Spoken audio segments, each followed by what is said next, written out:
mu nshuti zawe zose nasanze ari wowe ufite igitsina kinini. Umugabo yarimo arebana ikiganiro n'umufasha we wari umubikira, nyuma akaza kubivamo. Icyo kiganiro cyigishaga uburyo ushobora kuvanga amarangamutima. Umugabo arahindukira abwira umugore we ati ariko sheri, uzi ko nta kajambo kababaje cyangwa kanashimishije wari wambwirira icyarimwe? Niba mu kibikira ntabyo mwigaga ntumbaze. Nyamugore arahindukira aramureba, ariko uzi ko mu nshuti zawe zose nasanze ari wowe ufite igitsina kinini.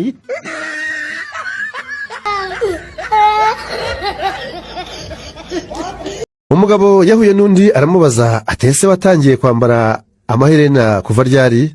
Undi aramusubiza ati kuva umugore wanjye yayabona mu modoka nkamwumvisha mubeshya ko ari ayanjye.